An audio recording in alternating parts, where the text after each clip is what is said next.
ready to start. Just bear with me. Let's just start our Bible study in Jesus' name. Amen. If you are able to get a space where you can pray, please do so in Jesus' mighty name. Find a space where you will not be disturbed as we try and get some nuggets from God's word in Jesus' name. Amen.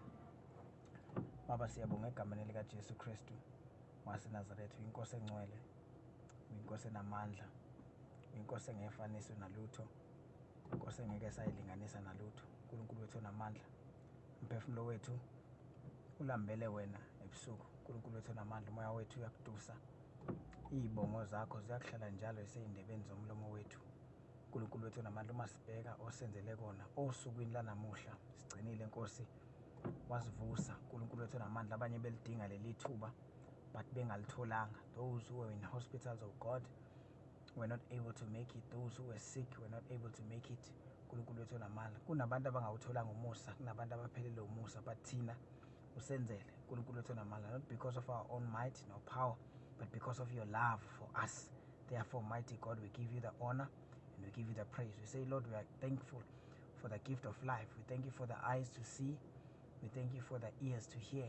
We thank you for the mouth to speak, the hands to touch and feel, and our bodies to move, oh God. We thank you for our families. We thank you for all that we are. uNkulunkulu wethu onamandla, ngoba lithe izwi lakho ngaphandle kwakho akuvelanga lutho. uNkulunkulu wethu ongcwele, we exalt you, for you are the God who created all things. You are the God who keeps all things. Wena Nkosi, sithi noma sesilele bese lithi izwi lakho, wena uzile awulali, you neither sleep nor slumber, but you look after us, oh God, njengalokhu wawunakekela uIsrael. uNkulunkulu wethu onamandla, ebusuku uyinsika yomlilo, emini uyinsika yefu. uNkulunkulu wethu onamandla, siyabonga Baba wethu onamandla ukuthi nathi uyasilonda kanjalo. Father, as we are about to dine in your word, we pray, let your word transform us. Let your word do to us as you will. In the mighty name of Jesus, I pray for anyone under the sound of my voice, and I declare and decree that any form of oppression that has been oppressing them, it shall bow and be subject to your word. I bring all things that are oppressing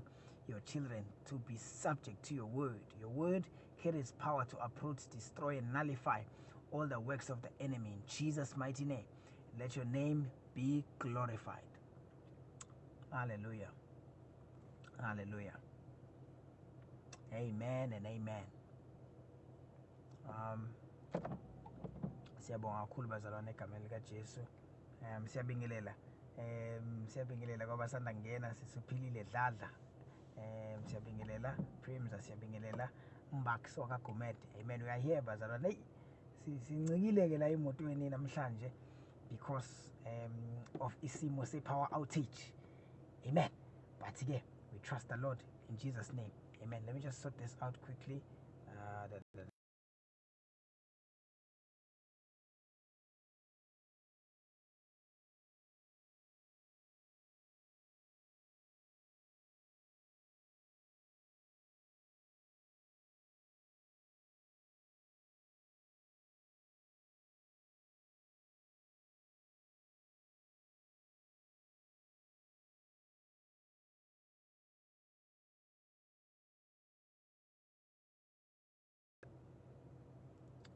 Oh God.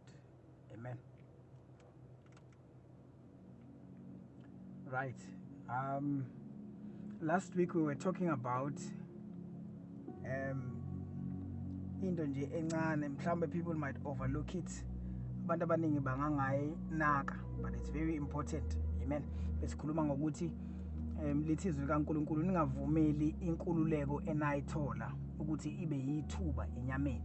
Ukuthi as much as Christ has freed us from sin, Christ uNkulunkulu usikhululile yebo ezonweni nasebugqileni, kodwa lithi izwi lakhe ningakuvumeli lokho ukukhululeka kube yithuba enyameni. Right, sakuveza ukuthi uSathane uvamile ukuthi ke kuleyo nkululeko leyo uvamisile ukuthi aveze izinto zakhe noma adeviate, uvamisile ukuredirector indlela yethu yenkululeko. Amen. So we mentioned a lot of things bazalwane egameni lika Jesu Kristu waseNazaretha. I don't know if you can hear me. Can you hear me bazalwane? Am I audible? If you could just signal for me if I'm audible bazalwane. Amen. Hallelujah.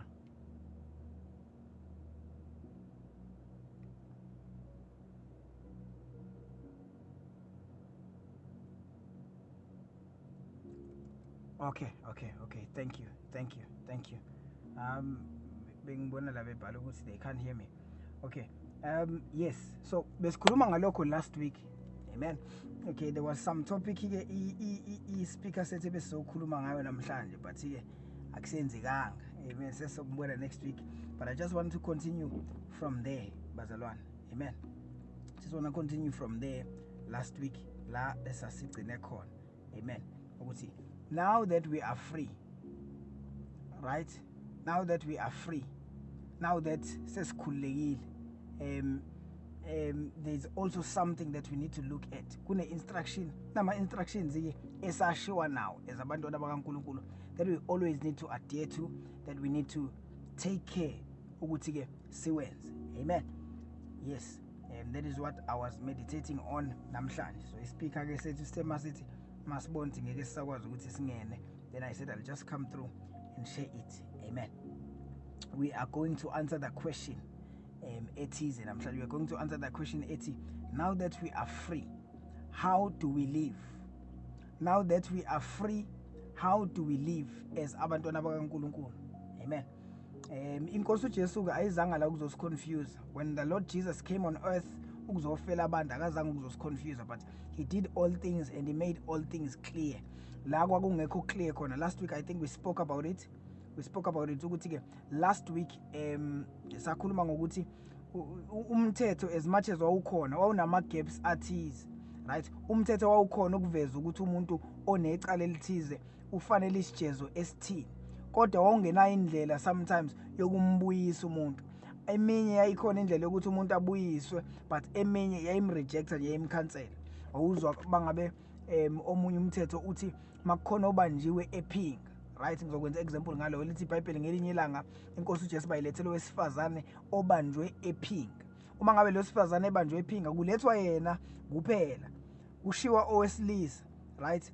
So fine, mabemletha ke enkosini bamletha lo wesifazane obanjwe ephinga, bazothi kuyena nangonkosi simbambe ephinga.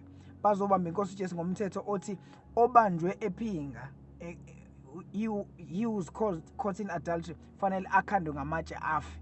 For instance, kwakunomthetho njalo othi ke obanjwe ephinga fanele akhandwe ngamatshe afe. So in other words, the law sometimes did not have grace. Grace was not able to be expressed through the law. Kwakune gap ethize, kwakune gap ethi simbuyisa ngano sone wenza isono sokugcina, right? Kunokuthi arestore lo muntu webulawa. So that is why inkosi uJesu yathi ke mina ngizange ukuzochitha umthetho, kodwa ngizogcwalisa. I've come to close the gaps, right? That is why uzothola ukuthi lithi iBhayibheli now lo owesifazane uma ngabe when now esekubonakala ukuthi ke uphingile, inkosi uJesu iyayenza indlela yokuthi abe exonerated, right?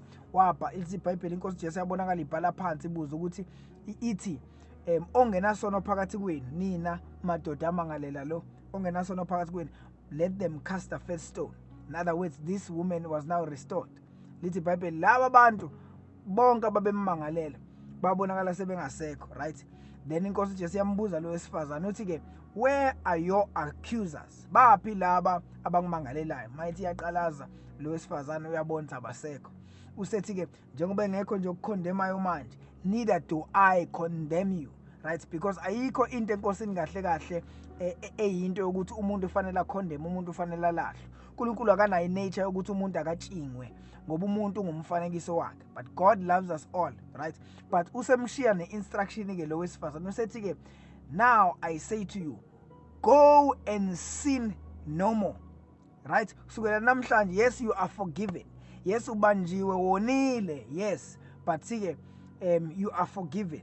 Now ekuxolelweni kwakho nasekukhululweni kwakho from this bondage noma lokulahlo ebese kukufanele, ngithi mina hamba ungabusona. Ngamanye amagama into kaNkulunkulu ayisenawo kama gaps after inkosi uJesu. There are no gaps. Ngizwa ama scientists ethi mina iBhayibheli liyayiphikisa and all of those things that they say. iBhayibheli aliyiphikisi bangcwele. Amen. There is nowhere where you'll find the Bible liyiphikisa. Nowhere. Amen. Ayikho neyodwa indawo iBhayibheli oyokulithola liyiphikisa kuyona. Kunalokho uyolithola liloke ligcwalisa liloke liyiphendula, because Jesus closed every gap. Amen. I think ngiyengwenza umzekelo kwabavamile ungizwa ngithi ngale kwi-Old Testament ayikhona ama-gaps, you know, but i-New Testament yafika yazowavala lawo ma-gaps. For instance, uzothola ukuthi mawufuna incwadi kaGenesis uthola ukuthi lithi iBhayibheli, yes, umhlaba wobumnyama, right, kwakumnyama nje, there was null and void, right, just the Spirit of God hovering amongst many waters. Then God said, first day God said, let there be light, and light was. uNkulunkulu wathi makube khona ukukhanya, and light was, kwakhanya, right.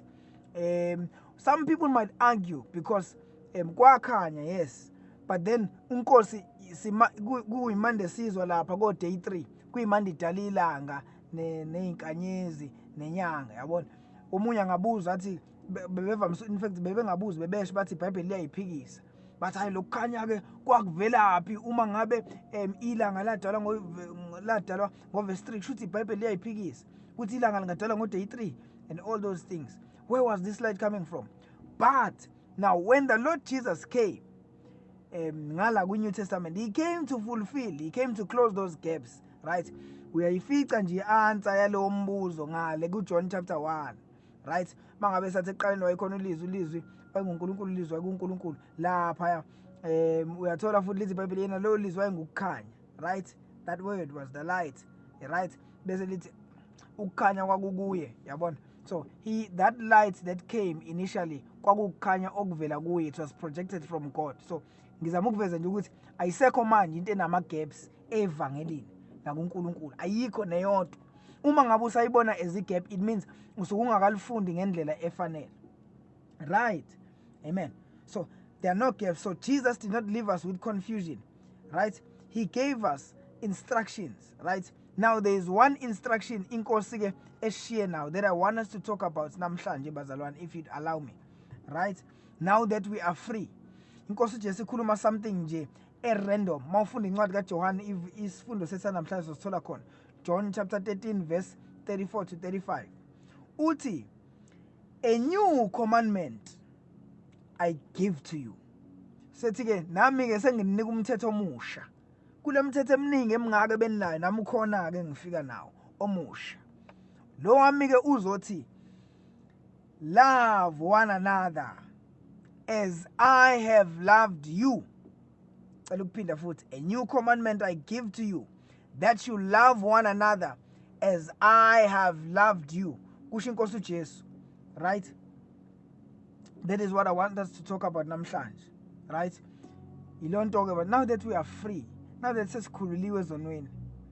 This is something that we must take care ukuthi ke siyayinakisisa. This is something ekufanele siyiqaphelisise phezu kwezinto eziningi.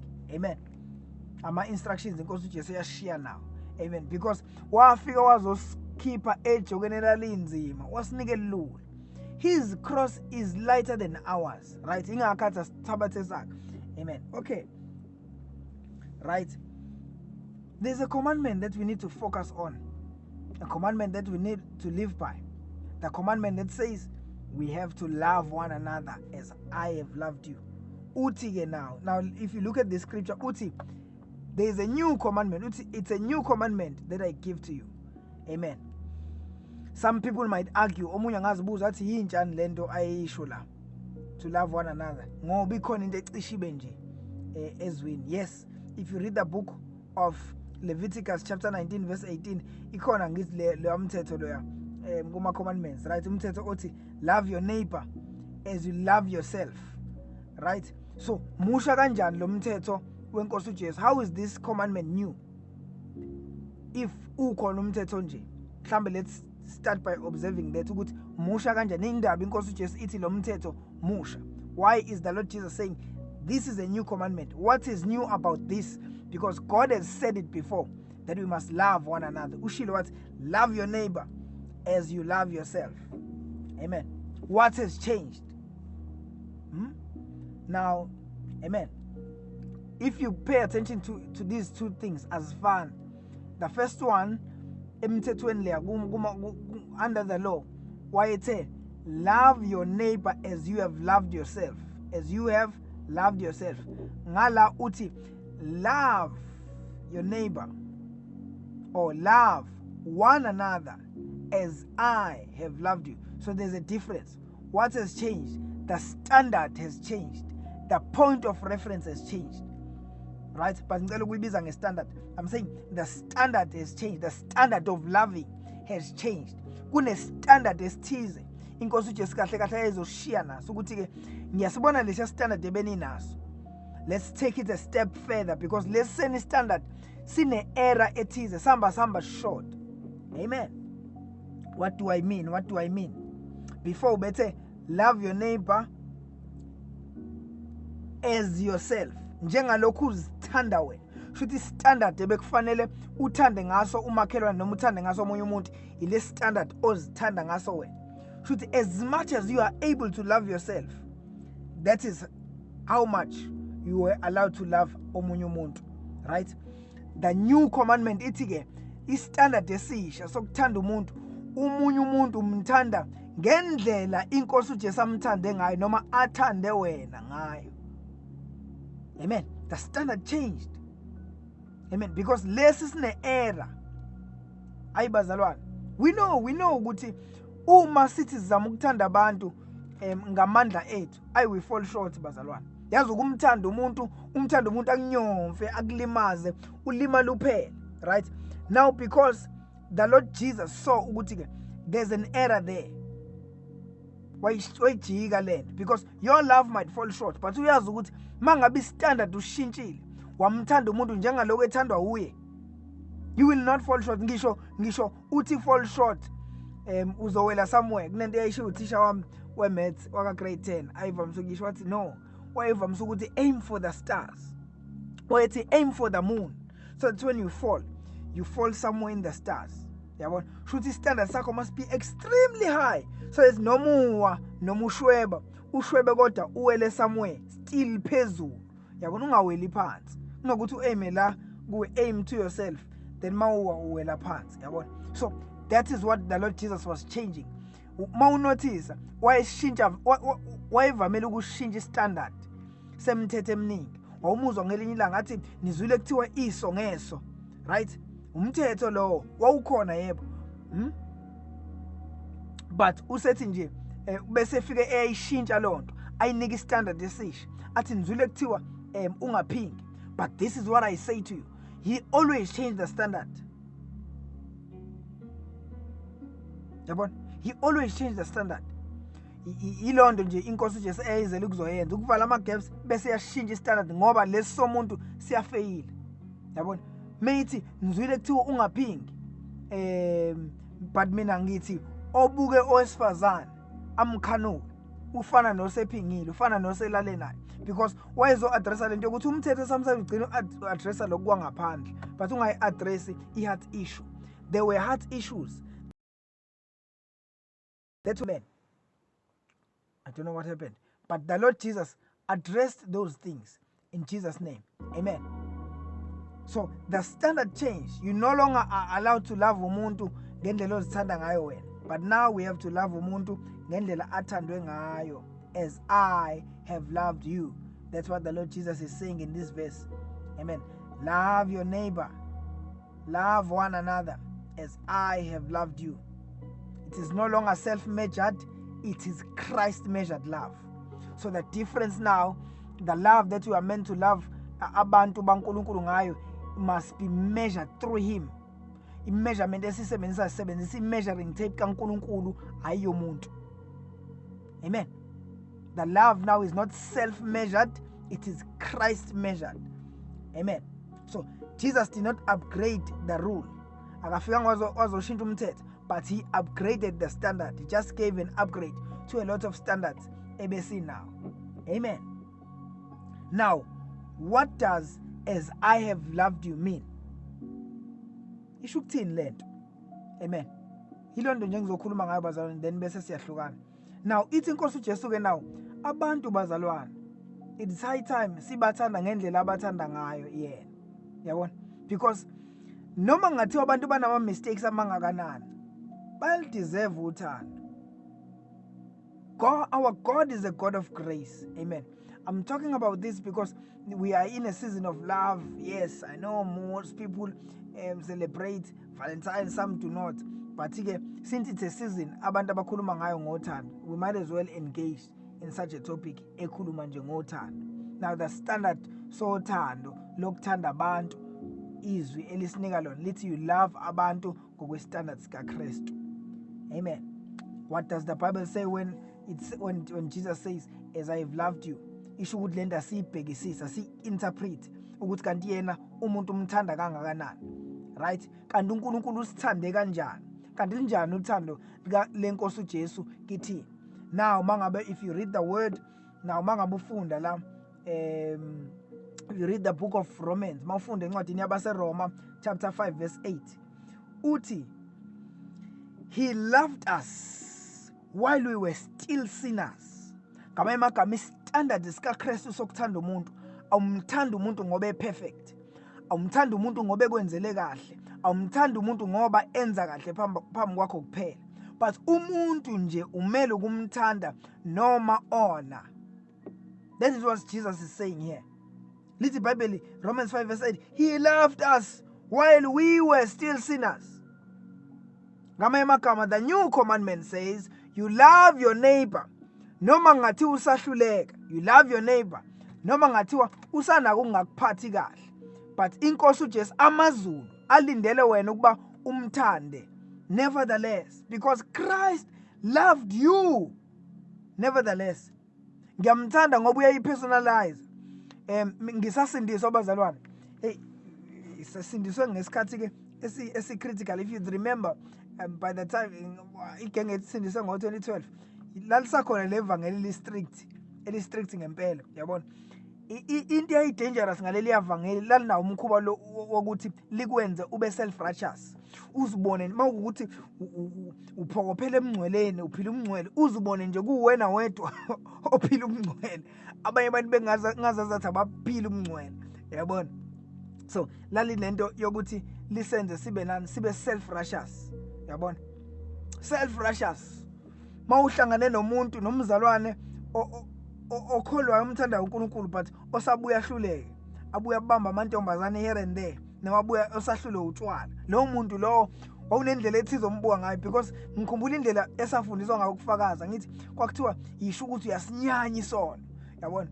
Isono kwakuthiwa isono siyanuka. As a result umuntu ke owenza isono nje kwangazazathi abantu fanele baphathe ngathi bayanuka, yabona, noma on, yabona. It created that sort of mindset. Angisho ukuthi bazalwane phela ke we must compromise, but to those who are still growing up, it creates a certain mindset. So kwangazazathi abantu ke abanesono bayanuka, yabona. But siyambonga uNkulunkulu owasenzela umusa, wayembula lento bazalwane ukuthi no, it's not about that. I remember when God had to deliver me now from that self-righteousness. Myself, I'm not afraid to say it. uNkulunkulu indlela angideliverisha ngayo kwi-self-righteousness ukuthi ngizibone ngathi ngingcono. Wangideliverisha ngokuthi nje athi faka isandla la kuwe. Ngathi mangisifaka saphuma sabuya sesinochoko. What am I saying? I'm saying uNkulunkulu wangivezele nje ukuthi the day ngibona ukuthi as much as ngikholwa, I'm still liable to mistakes. Nami ngiyawenza ama mistakes and futhi nami ngisakudinga ukuthethelelwa uNkulunkulu. That is the day I stopped ukuthi ngibe nabantu engiba rejectayo ngoba bayahluleka. Amen. That day nje uNkulunkulu engibonisa ukuthi nami as much as ngisathi ngiyinsizwa nsi kodwa ngisenawo amaphutha, yabona. So because if you understand ukuthi uNkulunkulu what it took ukuthi athethelele wena, uyazazi izono zakho, you know your weaknesses. Uyazi ukuthi uNkulunkulu ukulande kuphi, uyazi ukuthi inkosi namanje ikuxolele intweni ezithize abantu abangazazi. Uyazazi ukuthi umusa kaNkulunkulu uyawudinga day in and day out. You know yourself. So now ukwazi kwakho lowo musa lowo inkosi ekwenzela wona, it must make you understand ukuthi nabanye abantu bayawudinga. Hayi bazalwane,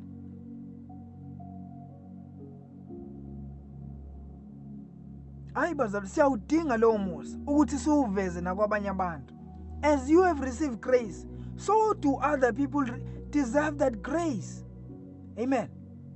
Self-righteousness is the biggest enemy of the church because it divides umzimba kaKristu. Kunabantu engazazathi yibona abangcono, yibo ilahle konke sibiza ngelahle, the presence of God. Ngazathi presence of God ifika makuthandaze bona. Walk away from that kind of mindset. Ingqondo nje ukuthi ucabanga ukuthi uNkulunkulu uzwa kangcono mangabe kuthandaza wena, rather than ukuthi makuthandaza abanye abantu. Walk away from that, because as you have received grace, so do others who still fall short, so do they still deserve the grace. Lithi iBhayibheli intando yakho ukuba bonke abantu basindiswe. Awu bazalwane. So when Jesus says, love them as I have loved you, uthi bathande as a person who understands intando yami ukuthi nabo ngisafuna abasindiswe. Elithi iBhayibheli wabafela bonke abaphilayo. Amen. Wabafela bonke abaphilayo ukuze bangabe saziphilayo. Right? Wafela bonke. Ngamanye amagama wafela so long as bephila. Wafela laba abonayo, laba basalithuka igama lakhe, laba basahlele emanyaleni nabo ubafele. Awu lithi izwi lakhe bazalwane uyakhipha, lithi bhekana umusa wakhe ngokuba uyakhipha ngisho ilanga lakhe, alikhiphe likhanyisela abalungile nabangalungile. Akakhethi ukuthi ke ilanga lami, this light fanele likhanyele laba aba right kuphela. But our God is gracious. God loves all men. God loves all. Amen. Ubathanda bonke nje abantu bakhe. Amen.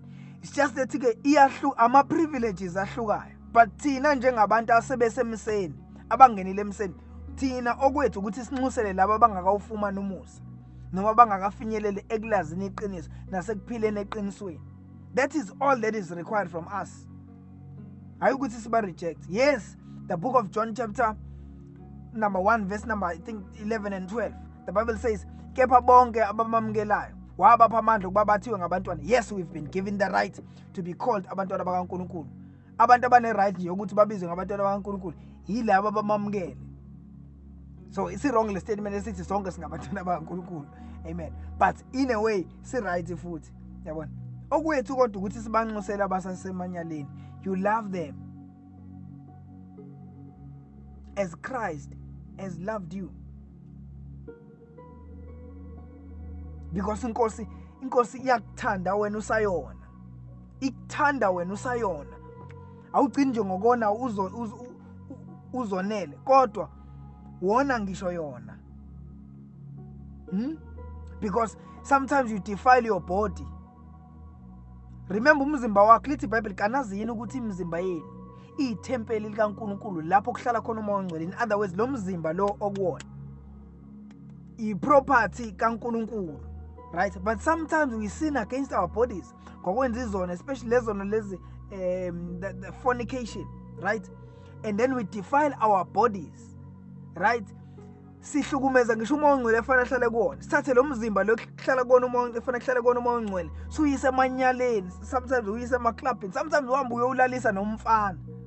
Uthi umoya ongcwele athini njengoba esahleli phakathi kulo mzimba, because akanayo imvume yokukushiya. Right? The Holy Spirit is instructed to stay in you. Yabona? So, but kuthi noma sekunjalo, uNkulunkulu still akuthethelele. Awulithi iBhayibheli, awubazalwane, kanjalo sithina sinommeli. Lithi we have an advocate. If you read the book, the letter that was written by uJohn, incwadi kaJohn le, the letters kaJohn, ama epistles. Uthi nazi ukuthi ke uma kwenzeka nona, we have an advocate. Sinayo ummeli osinxuselayo, uhleli ngakwesokunene esikaba, uyasinxusela ukuthi baba, ngiyazi ukuthi simxolelile izolo, but forgive them. Your grace is sufficient. Even today, let your grace abound again. Awumthethelela umbali, thethelela uandile, thethelela ubani. Amen. Yes, I agree with you, sheep of Christ. It's okay. Kuhle ukuzonda isono ungamzondi umoni. Sizondi isono ungamzondi umoni. It's just that there's something dangerous there, because sometimes umthanda umuntu akufanele umthandele ukuthi umoni. Fanele umthandele ukuthi ke uthanda nature kaNkulunkulu kuye. Because ngibona idanger esiyenzayo ngalama statements. Some have gone to the extent of saying, yes, God does not love homosexuality, but he loves homosexuals. I apologize for the language. In saying that, sometimes kuba sengathi say promoter land, but we just have to be careful. God loves his person. God loves umuntu wakhe. So we need to learn the art of loving umuntu kaNkulunkulu emntwini osona. Amen. So that's the standard that Christ left. The standard by which you have to love a person is my standard, which is the way I loved you. Ngixolele wena ngakuthethela awubazalwane. uKristu usithanda njengomzali. uNkulunkulu usithanda njengomzali. Akekho umzali othi ingane yakhe mayisancane isaku infant stage isazonela enabukenini bese ethi awu usuwonile. Sis ayithatha ingane ayifaka emgqomeni. But wonke umzali ingane yakhe mayizonela uyayithatha ayiclean, sometimes ayigeze ayifake enabukeni, knowing very well ukuthi mhlambe after 10 minutes izophinda izonele. Aqhubeka ayithande, mayiphinda futhi izonele aphinde futhi ayiclean. Day after day, hour after hour, aphinde futhi ayenzele ukudla, ayigeza, ayiwashele ingubo, iphinde futhi nangakusasa ingane izonele, aphinde futhi ayishintshe inabukeni ayigeza repeatedly.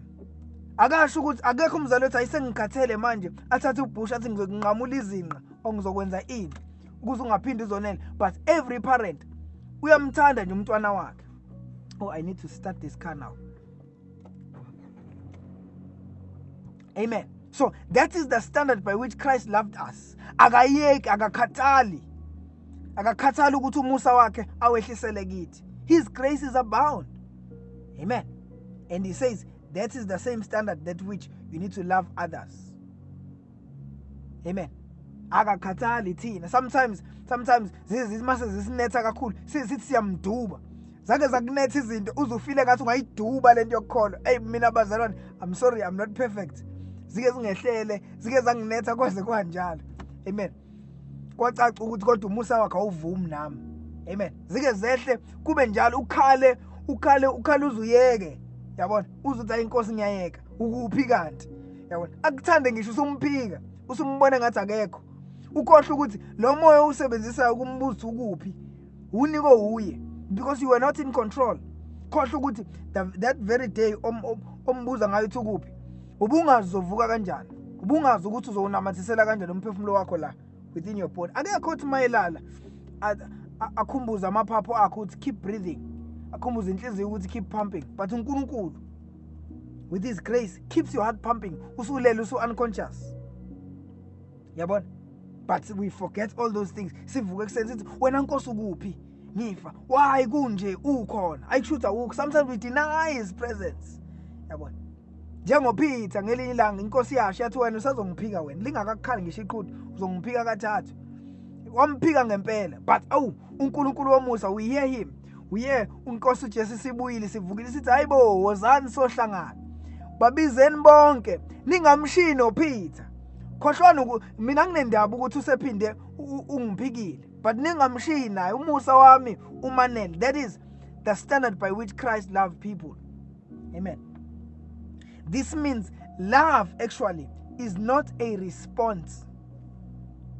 Inkosi uJesu ayisithandi responding to indlela thina esimphathe ngayo. Inkosi ayithintwa izenzo zethu, ayinyakaziswa izenzo zethu. But love is a decision. Inkosi decide ukuthi izomthanda umuntu. God decided. The Lord Jesus took a decision to love us. Ingakho ngeke kwashintsha ukuthi wena usuwone kangakanani. Ngeke kumshintshe ukuthi ukuthanda kangakanani. Right? But Jesus will still love you. So, love is not a response, but love is a decision.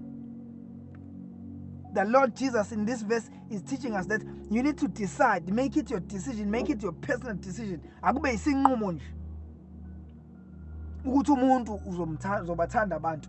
Whether bakwenzele kahle noma bakwenzanga kahle uzobathanda nje. There's a woman of God that I know uthi wakwangena ngelinye ilanga akwangena bekhuluma ngaye bemusho lapho unenhliziyo enhleni. Uthi mayengena bemusho uthi nje wangaba nayo into ethi chifi kuyena do phela wazibuza awu kanti banjani labantu uthi nje kodwa nje yathi nje into kimi ngena ubabingelele hug them all uthi ngabahaga bonke ngabaqhawula bonke ngabathanda bonke bashawa amahloni ngathi nayi khululekani all is well God is good uthi and ngangaba na mina into ethi angibazona that is the standard.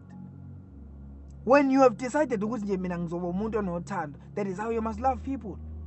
Amen. uNkulunkulu asisize bazalwane. Let us learn to love people that way.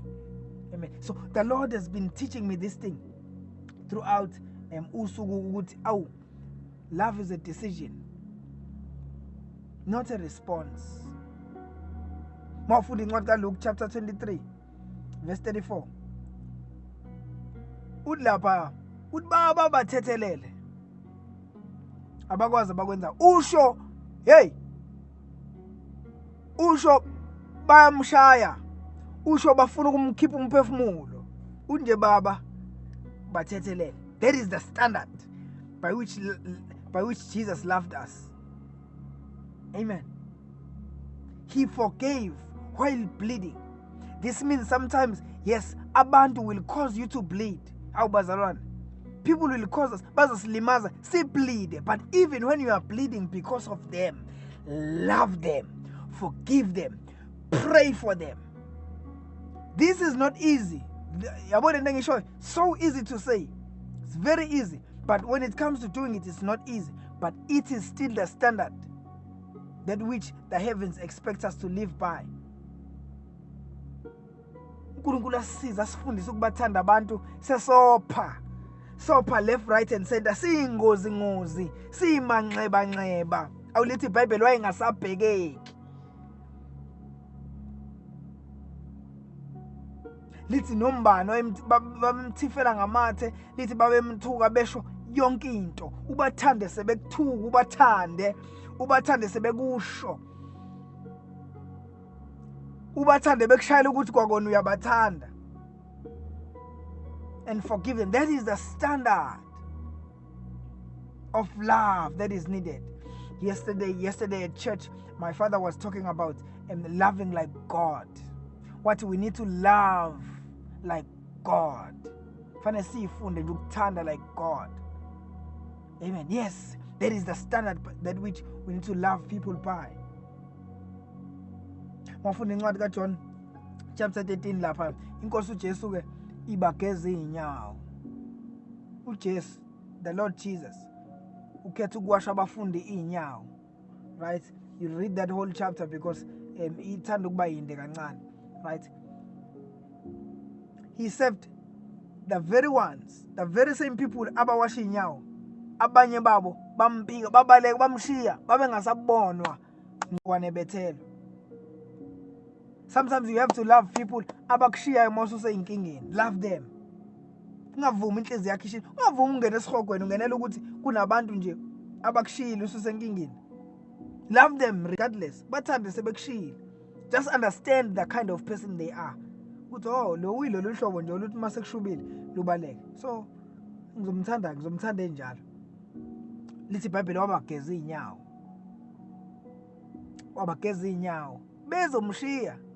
Babaleka bagcwala inkalo kwangathi nje akaze bamazi.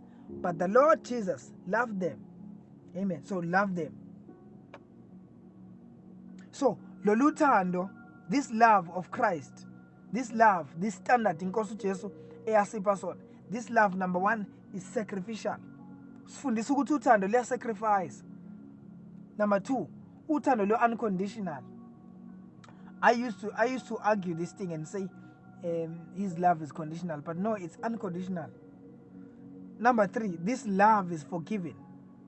So uthando liyaxolela. Uthando is serving.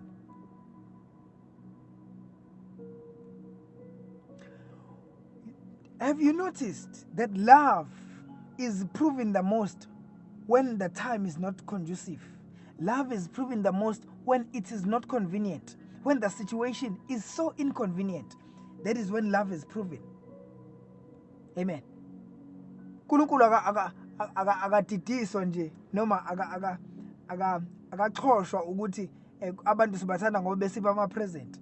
kodwa uthokoza kakhulu mesibona sithanda abantu besinyomfile besilimazile asibone sibathanda. Oh, God is pleased there. Amen. Hallelujah. So this is true discipleship. Inkosi ke eyayisenzela bona la. This is true discipleship. Our let's selzophela. Amen. Ngasho ngathi we are keeping these sessions strictly 1 hour. So let's rush and let me close up. Amen. Now inkosi just ithi ke in another scripture uthi nina niyobonakala ngokuthandana. Khuluma ngediscipleship, khuluma nabafundi. Uthi ngicela abantu banibone ngokuthi nje nithandana. By this all will know that you are my disciples. Amen. Notice ukuthi akasho ukuthi niyobonakala ngokuthi nishumayele kakhulu nize nime ngonyawo olulodwa. Akasho ukuthi niyobonakala ngokuthi nimprofete ngezilimo. Akasho ukuthi niyobonakala ngokuthi nihlabelele kanjani ukuthi ningabafundi bami. Uthi niyobonakala ngokuthandana.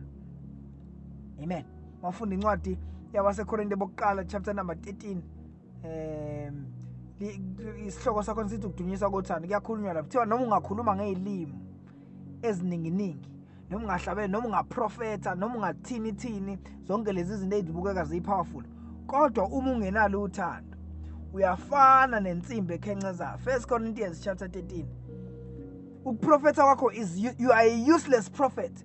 You are useless in the kingdom of God if ushumayela precept upon precept, line upon line, unama revelations ukwazi ukusitshela ukuthi kuzokwenzakalani ngo-2030 exactly, kwenzeke njengoba usitshela ukuthi kusasa kuzokwenzakalani, kwenzeke njengoba. You are still useless in the kingdom uma ngabe unjalo kodwa ungenalo uthando.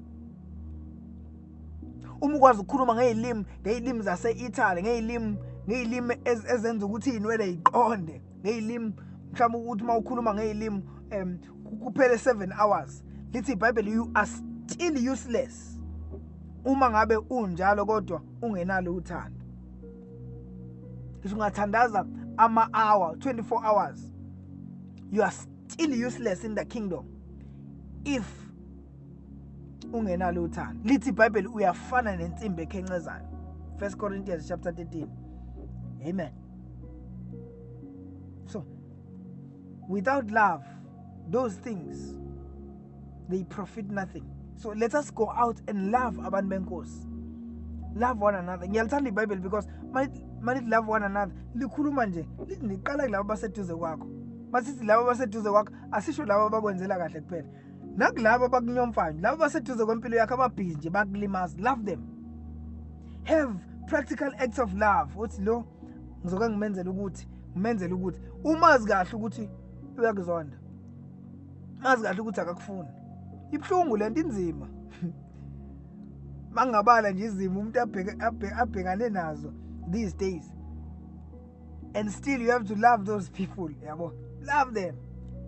It's a huge lesson for me. It's a huge state of growth. I had to pat myself in the shoulder a couple of times. Ngithi hey, wakhula Andile. Wajika Andile khona advertisement njalo he radio. Wajika Andile sohamba ngonyanyavulu nje. Nami ke ngayiphetha in the shoulder a couple of times. Ngithi wajika Andile. Is this how you respond now to situations? Is this how you respond to people noma sebekuphathe kanje? Yabona. That is the response we ought to give. Because bazana, you can't go to hell. You really cannot afford uye esikhokweni. Uye lo muntu ongakuphathanga kahle. No. So the transaction is simple manje. Mini transaction yami is simple. You treat me wrong, I serve you right. Treat me wrong, I serve you right.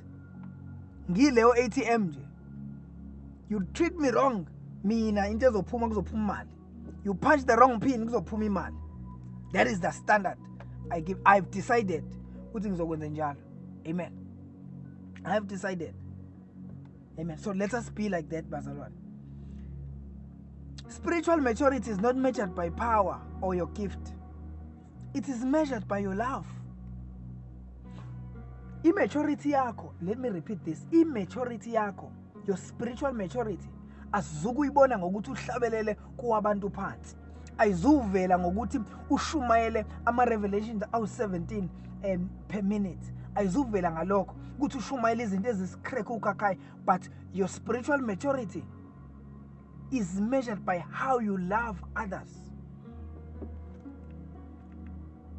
It's not me who's saying it, it's scripture. Niyobonakala ngokuthandana. Amen. Oh, I want to close.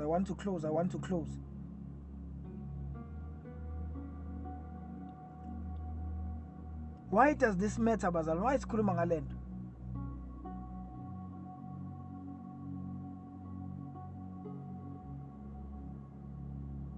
Amen. To syndicate, even to apologize. Kyamkhulula umuntu. Ngisho ngonanga. Let's go dadlala indima. Yes, that's true.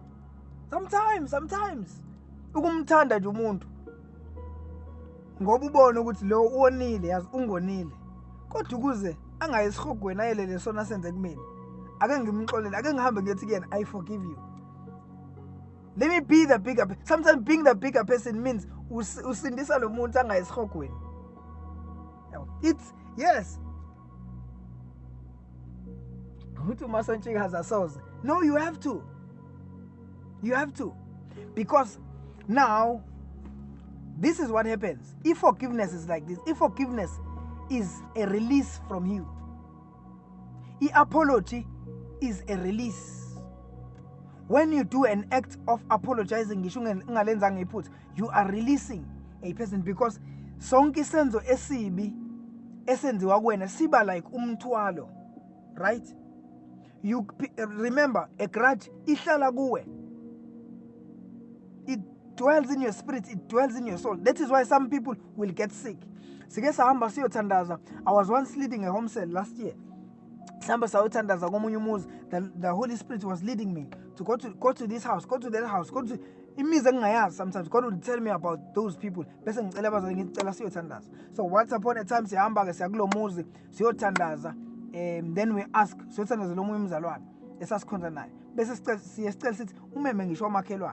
so why memileka umakhelwane bakhe because sasofika masifika ngifika nje angiyazi leyanto le. Yes, sathandaza nabazalwane, but ngingena nje emnyango kwanekhanda elisho la kwangathi ngizoshayeka phansi.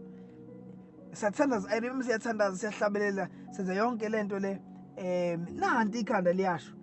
Then I shared that word, ayibona nanti ikhanda liyasho. It was so abnormal, until I sensed, no, this is not my headache.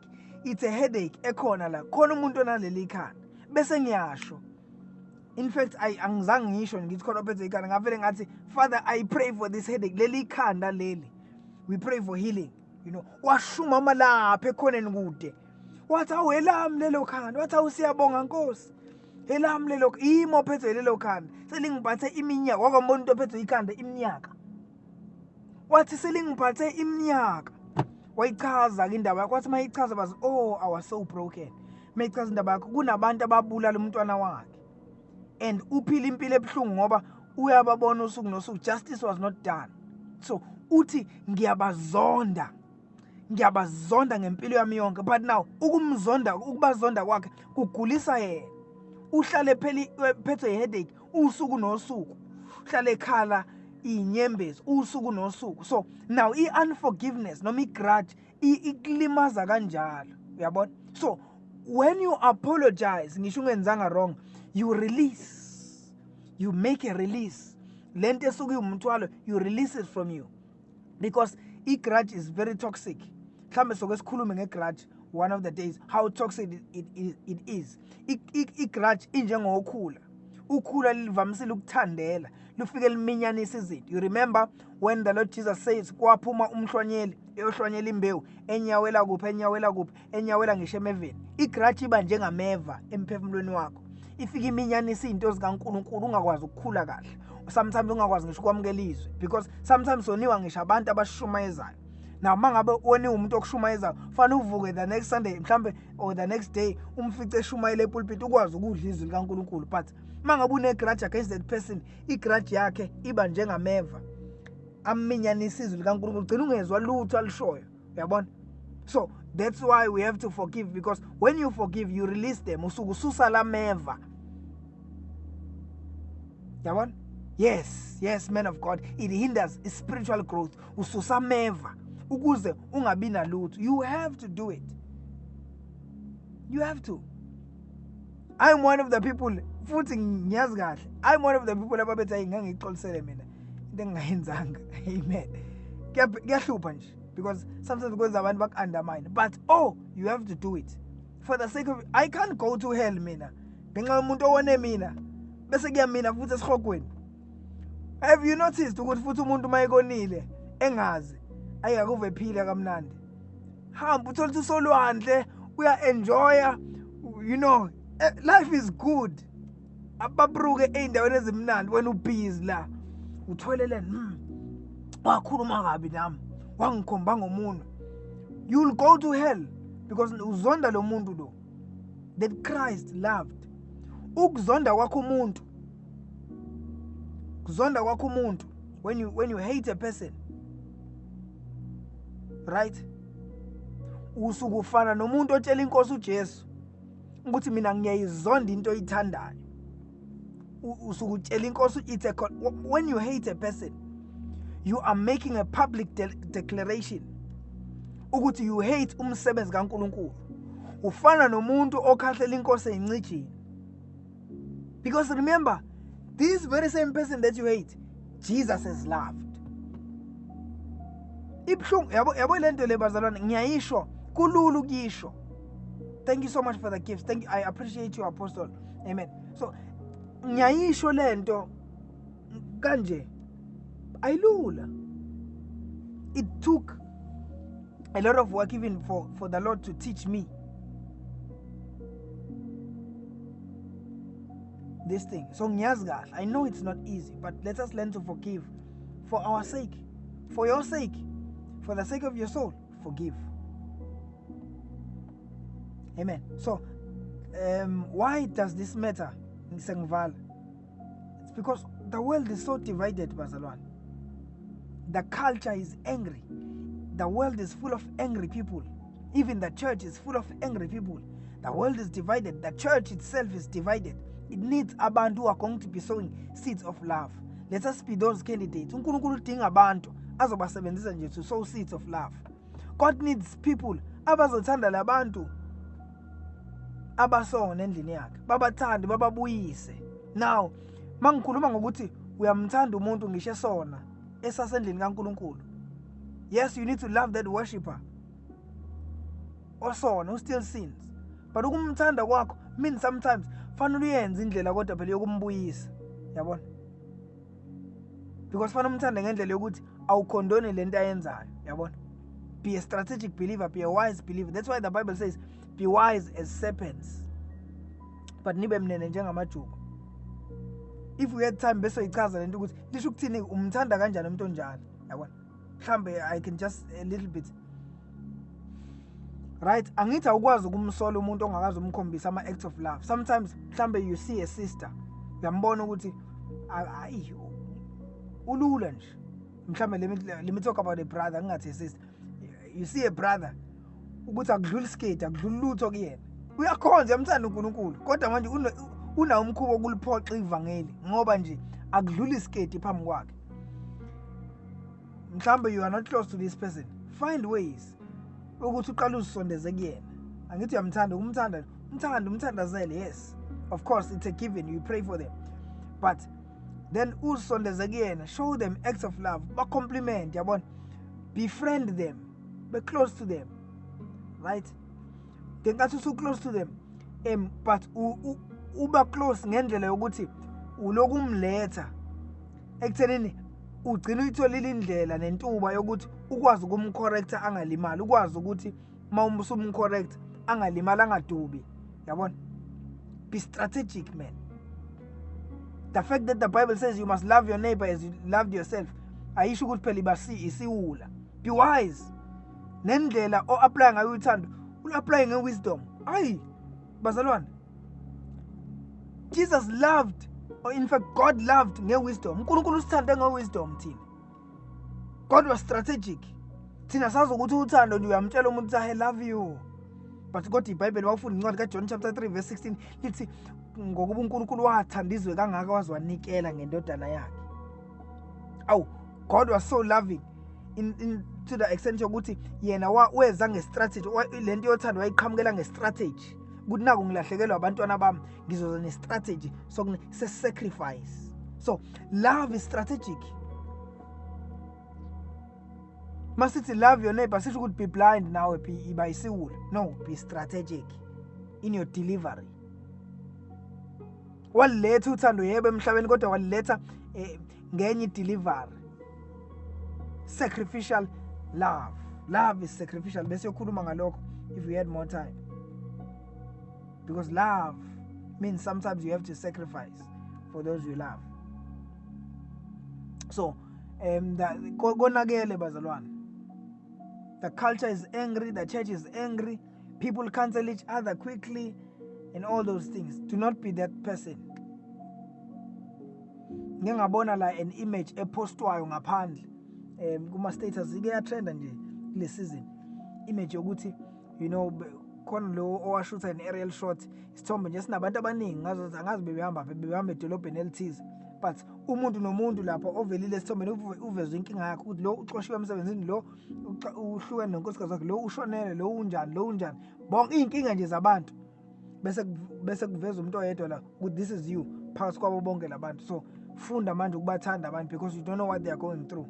Learn to show kindness, be kind to everyone you meet because awumazi ubhekene nani. Nathi masibe njalo ke bazalwane. Amen. Because the culture is angry, the culture is dirty, the church is angry. Amen. The church is divided. Amen. So let us love, sow seeds of love. Let us be candidates. Be asiba masosha kaNkulunkulu awathembile. Ukutshala imbewu yothando there and there. So the church must look different. Ingakho ke inkosi uJesu mayishi instruction uthi kepha nina niyobonakala ngokuthandana. Usho ukuthi you must look different. Do not embrace the angry culture because everyone is angry. I'm a 2K are very angry. I'm sorry if there are 2Ks here. I love you so much. Amen. You are my dear sisters and brothers. Amen. But do not adopt the angry culture. Adopt the culture of love. Nina, be different. It's because just you must look different. You must be seen more time. Amen. Oh, nalikumbula ivesi silifunde last week. But do not use liberty as an opportunity for the flesh, but through love serve one another. Ningavumi inkululeko eniyamukela ibe yithuba enyameni, kodwa ngothando. You must serve each other. Amen. So let us go out and serve each other. Liberty without love becomes selfishness. Amen. Freedom without love becomes pride. Amen. If your freedom makes you harsh on others, you are not walking in Christ. Amen. This is just a word I brought namhlanje. Amen. I hope it was helpful to you. Amen. Isiphambano, the cross, is not just proof that God loved us. Right? All zonke izehlo ezehlele inkosi uJesu akuyona nje proof yokuthi inkosi yasithanda kuphela, but it's also a pattern ekufanele siyilandele. Father, we thank you. Siyabonga uNkulunkulu wethu namandla, sibonga uthando lwakho ebusuku, sibonga ukusithanda kangaka njengabantwana bakho egameni lika Jesu Kristu waseNazaretha. Mighty God, we have learned silizwile izwi lakho uNkulunkulu wethu namandla, your instruction, the commandment you gave to us. Uthe, a new commandment I give to you, that you love one another. Help us with your spirit to love each other. Sifundise moya ongcwele, usikhulise othandweni. Let our love grow. Yes, some of us are still immature. Some of us are still young, even in understanding this concept of love. But help us grow with your spirit daily Train our muscles, oh God. In the name of Jesus Christ, oh God, we pray. Help us love those who have hurt us. Help us love even when we are bleeding. Ngoba sakubona esiphambonweni uthanda abantu sebekulimazile. Waliveza uthando wabaxolele wabathethelela. Even when you were bleeding, give us that mindset, oh God. Give us that heart, oh God, to love even when we are bleeding, when we are wounded. Help us, oh God, teach us. It is not easy, my Father, but siznikele to keep that commandment. Help us, Holy Spirit. Nkulunkulu wethu namandla, namhlanje sithi siyathethelela bonke abasilimazile. Oh Father, we forgive them all ngegama lika Jesu Kristu waseNazaretha, and we are letting go of yonke inhlungu esizwile ebantwini. Kubhlungu, kunzima, Nkosi yethu namandla, but oh God, we forgive them. We forgive them. Teach us, oh God, then to proceed and love them. We know it won't be easy, oh God. Inyama yethu iphambene naloko esikushoyo, kodwa siyacela usifundise ukubathanda laba abasilimazile. Teach us, oh God. Teach us, oh God, to love. Love one another as you have loved us. For it is the standard that you gave to us, that we love them, oh God. Nkulunkulu wethu nathi where we fall short, forgive us. Forgive us our trespasses. For we will forgive those who have trespassed us. Egameni lika Jesu Kristu waseNazaretha. Mighty God, I pray for anyone under the sound of my voice who's struggling in this area of forgiveness. Reveal, oh God, your divine wisdom about forgiveness. Reveal, oh God, your divine wisdom about love. Help them, oh God. Help them mature. Qinisa imasela labo lothando. Qinisa imasela labo lokuxola. Ngegama lika Jesu Kristu waseNazaretha. For we want to come one day and see you. Nkulunkulu wethu namandla, siyimisele kuba yilelo bandla olindele ukulanda ngelinye ilanga. Othe wena Nkosi alinambimba alinasihla. In the mighty name of Jesus, ngiyajabula nami ngoba ngiyobe ngikhona. Nkosi yethu namandla, siyajabula sonke esilakule session ngoba siyobe sikhona. Egameni lika Jesu Kristu waseNazaretha. Oh God, we cannot wait to meet you someday. In the name of Jesus Christ of Nazareth. Father, I pray, let your name be exalted. If there be anyone under the sound of my voice who was oppressed by some form of sickness, some form of stress, namhlanje Nkulunkulu wethu namandla siletha kuwe inkathazo zabo zonke. Angiyazi Nkulunkulu wethu namandla into ebakhathaza, kodwa wena uyabona, wena Nkosi uyabazi. Namhlanje Nkulunkulu wethu namandla sithi bakhulule kule mthwalo ababhekene nayo emakhaya, emndenini yabo, emzimbeni yabo. Nkulunkulu wethu namandla, every situation, Nkulunkulu wethu namandla, every confusion, Nkulunkulu wethu namandla ababhekene nayo, we deconfuse them. In the name of Jesus, we release them. In the name, we speak the grace yokuqonda kwezinto, sithi izinto mayiqonde zonke. Ngegama lika Jesu Kristu waseNazaretha, we say peace be still to every turmoil. Nkulunkulu wethu namandla ababhekene nayo, namhlanje I stand as a king and a priest in your kingdom, and I declare peace upon everyone under the sound of my voice in Jesus' mighty name. I declare the falling into place of many things in Jesus' mighty name. Let everything fall into place. Your finances, let everything fall into place. Ikweletu zonke Nkulunkulu wethu namandla ababhekene nazo masulwe. Those who are struggling to enter eskoleni and universities, namhlanje sithi Nkulunkulu wethu namandla siyayivula leyo mnyango. We speak the opening of doors. I declare this as a king and a priest in the kingdom of God, in the mighty name of Jesus. This is our portion, oh God. You said you have qualified us to share in the inheritance of the saints in light. Therefore we receive it and we give you the glory in Jesus' name. Amen. Hallelujah. Hallelujah. Siyabonga kakhulu bazalwane. Thank you so much for joining us namhlanje. Bekukubi isitha besingavumi ukuthi sihlangane ke. Siyabonga. Thank you so much for being with us. Even through power outage, siyabonga ukuthi anisilahle bazalwane noma siphelele ugesi. Indlela nisithanda ngayo, nendlela nithanda ngayo le session, Inkosi inibusise. Amen. Let me take this time and appreciate engibabonayo la. My bishop, I salute you, my big brother. I see you. Thank you so much for coming through. Thank you so much, Karabo Mohlakwane. Thank you so much, Mamutuli Dlamini. Thank you so much, Mamulindi Wembele. Thank you so much, Woman of God Mbali Kanyile. Thank you so much, Syndicate. Thank you so much, Ndumi Mbambo, Vuyiswa, Child of Yeshua. PK, I see you. Mighty man, thank you so much for coming through. Primza, thank you so much for coming through. Gracie Nadine, thank you so much for coming through. Mamobongi, Kambuyisa, thank you so much for coming through. Egameni lika Jesu Kristu waseNazaretha siyabonga kakhulu Nqobile asibonge Mambulazi Philile Dladla man of God Apostle Nkabinde, thank you so much for coming through. Apostle, I see you. Simpiwe, thank you so much for coming through. Sasa, thank you so much for coming through. Bubbly Doll, thank you so much. Mashenge, Yolanda M, Maqhamsela, Daughter of Elohim, Meli, Nelimkhize, Anovuyo, Sam, Dave, Buhle, Zamo, Message G, Ndingi Matita, Matap, Brother Inam, man of God, I see you. Thank you so much. So since not a lot to spell guess now. Amen. Thank you so much for coming through. I appreciate you all. Bazalwane, siyabonga kakhulu. Amen. Ukuthi nisijoyine namhlanje. We're gonna keep coming. Amen. And we're gonna keep talking about these things. Thank you so much, Bazalwane, your support and your presence. Kakhulu, you're always here consistently. Amen. And I hope that these sessions are helpful to you as they are to me. Amen. Yes.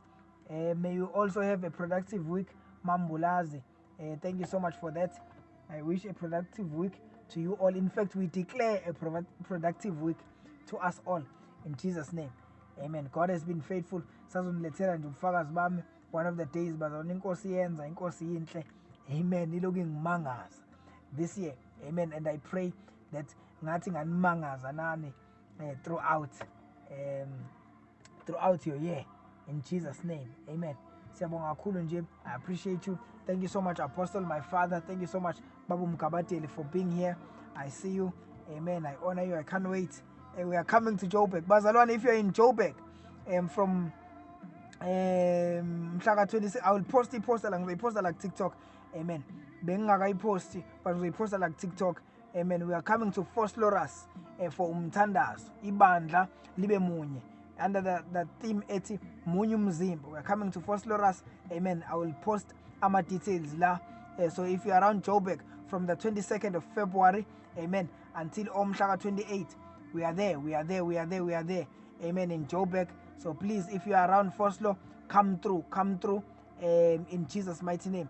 There are great speakers of God there, great men of God. Amen. And I believe God has something in store for us. There's a powerful word that the Lord has given. Amen. That we cannot wait to share. Amen. For the building and the equipping of the church. Join us. Vosloorus. Amen. I will share the poster here. If you are there, please, I'd appreciate you if you'd make it. And there are other invitations. Eswatolile. Within the week Passover, I will share my itinerary. Please do come through if you are able. And as well, Nango June, amen. Nango May, amanye ngisazowashare nje, but okwamanje all roads lead to Vosloorus. Amen. Vosloorus 22nd of February. So besikhona in Jesus' name. Amen. Siyabonga kakhulu bazalwane. Nkosi nibusise. Siyabonga nje. Ngiyabonga nama intercessors sithandazelayo. Bengithi izosihlupha isystem yethu namhlanje. For those who missed the session, we'll try and upload it. Last week inqabile uku-uploada, but I'll try and resend it again. So I uploaded this session, the session here last week on YouTube, in case you figure late or in case you missed it. In Jesus' name, the name of our YouTube channel is Bible Study with Andile. Bible Study upale is one word. Mawufika lapha YouTube uthi Bible Study is one word, ungashiyi space between lawo magama. Ngiyazi amagama awu-2, but Bible Study with Andile. You'll find us there on YouTube. Bible Study with Andile. Every session esiba nayo on TikTok, I upload again on YouTube. So go and subscribe if you've not subscribed to our channel. I see you subscribing. Bazalwane is growing. Kadina ingenama subscribers manje we're on 400 subscribers. That means abantu bayasizakala. We appreciate you for that one, Bazalwane. Thank you. God bless you. Kosi ibe nani. In Jesus' name. Amen. Hallelujah.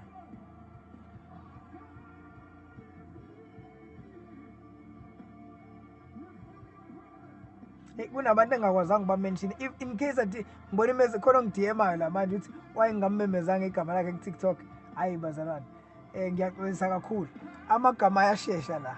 Amen. So in case thank you just for joining us.